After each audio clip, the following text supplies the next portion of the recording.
My name is Sarah.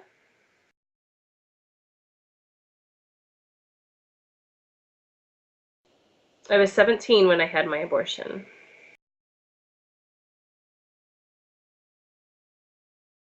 It was the vacuum abortion, so it was a 2-day process. So they did seaweed the first day to open my cervix, and then the second day vacuumed out the baby.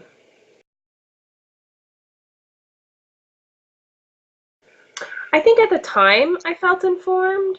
My sister had one baby already. She was pregnant when she was 15 and had the baby when she was 16. And then she was pregnant again. She was 17 or 18. No, she was 18, about to turn 19, and was pregnant again. And she really just struggled as a teen mom. I felt informed in that I didn't want to be that. I didn't want to do that, and abortion was an option. And I knew maybe it was somewhat looked down upon. Um, I didn't understand the full effects of it, though.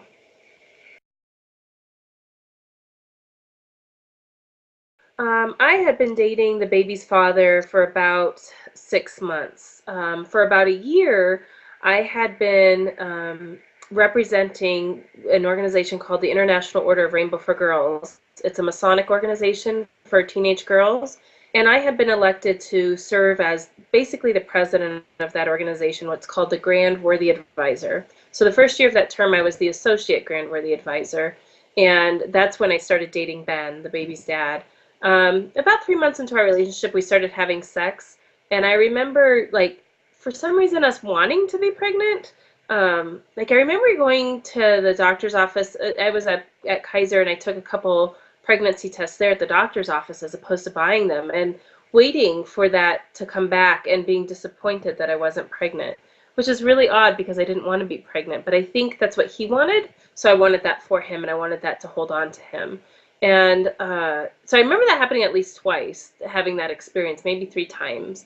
And then I was installed as the Grand Worthy Advisor, so now I was the head of the state. And turns out during that time I was pregnant, and a couple weeks later found out that I was pregnant, and just was, there was no way that I could continue to be pregnant and to continue this position. So here I had already invested a year. All these young girls were looking up to me. How could I let them down? And so I also had seen the struggles of my sister, and I didn't want to be a teen mom. I was a smart kid, straight A's. I wanted to go to Princeton University. I wanted to be the governor of New Jersey. I had plans, and this was going to interrupt it. And despite having wanting to have been pregnant or being careless and knowing the results of those actions, I just was devastated and couldn't handle it. So I told my parents, and I think I was the one that suggested abortion. They were very supportive of it. Our insurance actually covered it. I didn't tell Ben, the baby's dad, until about the time the baby was going to be born, 9 months later. So he had no partake in it. Ironically, about that same, shortly after the time I told him, we moved into an apartment together, and about 2 months later, that organization found out that we were living together out of wedlock, and I was just about ready to finish my year, and I was going to have my grand convention and have my kind of hoorahs that closing out of this term, and they expelled me from the organization, and so for living with him. So I made that big sacrifice, and in the end, it wasn't worth it.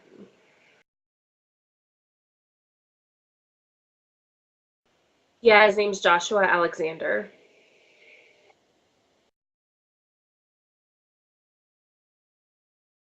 Yeah, so physically it was very painful during that 2-day process, which now I believe is, I understand to be that my cervix was opening, which is painful in itself. So that was painful. And then afterward, just some discomfort, nausea. I went back to work maybe 2 days later. I remember them telling me, like, oh, you might feel sad or you might, question it, but within a week or so that should pass. And I remember feeling that, thinking, oh man, what did I do? Did I make a mistake? And just kind of suppressing it and thinking, no, no, it's over now. So you can't feel sad about it because it's over. It's done. It's already done, and you can't change it. You can't go back and change your mind. It's done.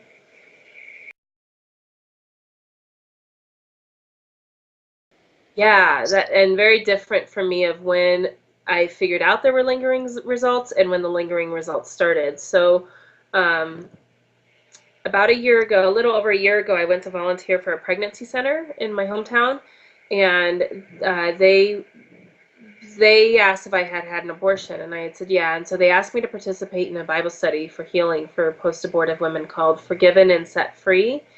And I kind of did that just to oblige the request, but I really didn't. I was like, well, but I don't need healing. I had said for a long time the biggest guilt I had about the abortion was having no guilt at all, because it didn't affect me. I was just I would I would feel bad telling people about it because it wasn't emotional to me, and I felt like it was supposed to be, but it just was what I had to do at the time. That's what that girl needed to do. That's all she understood, and I can't change it. So it just didn't affect me. So I go to this Bible study and I think, okay, I'm here, and like all these women are going to be drama and crying, and this is just not me, and it's not where I'm at. Like, this is not affecting me the way it's affecting them, so I'm going to be that person. And it was just so amazing, even the first night, just realizing, one, that I had never spoken to somebody else who had had an abortion.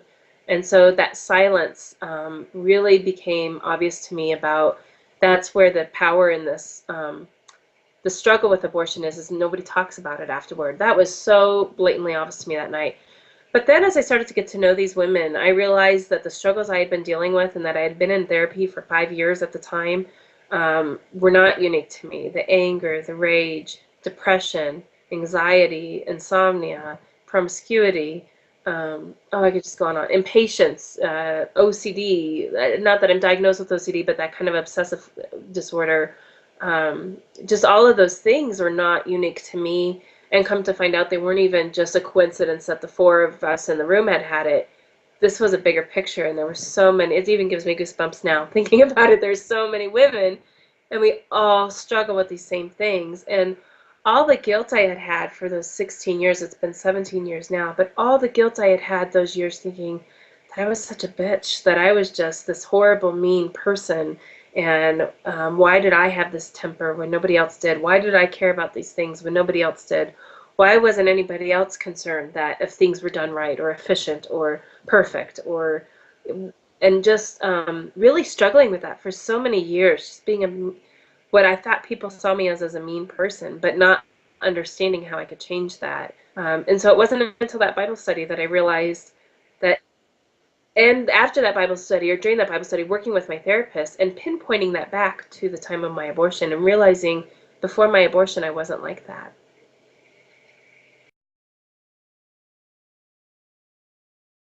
I don't know if I would say the abortion changed my ability to have relationships with people. I think it changed my ability in which I have relationships with people. It for long well, so I ended up marrying Ben, the baby's dad, and we got married probably like 8 months after that, and then we ended up getting pregnant a year or shortly after we got married, and had a baby the following year. So I had the abortion in 97. I was married in 98 and had another child in 99. So that's my oldest son, Ethan.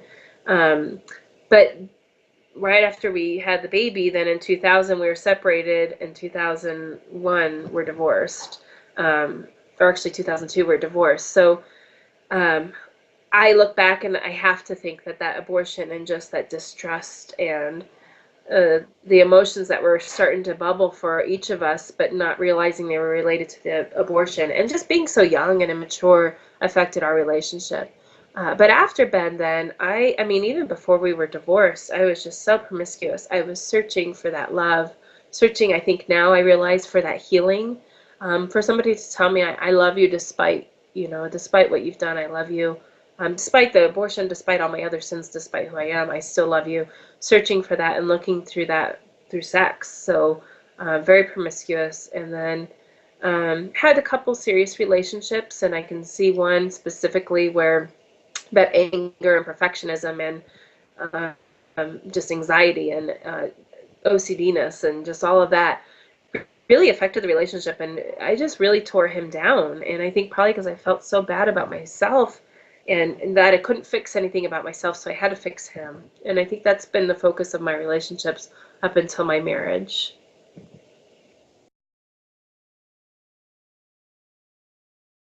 Um, I recently I met a lady that had had an abortion 62 years prior, and 17 years for me now, but 62 years for her, and it still hurts. And so I feel like if I could tell Sarah at 17, this isn't the end. This isn't the quick fix. This isn't the easy way out. This is probably the hardest way out because you feel like maybe adoption would be hard, but when you do adoption, you let go of your baby, but your baby's still alive. And the choice you're making is to kill your baby. And in 17 years and 62 years, you're still going to hurt just as if you gave the baby up for adoption, but your baby's going to be dead. You're not going to have your child. And I would hope that at 17, at walking into that clinic, that would have made me pause at least to reconsider.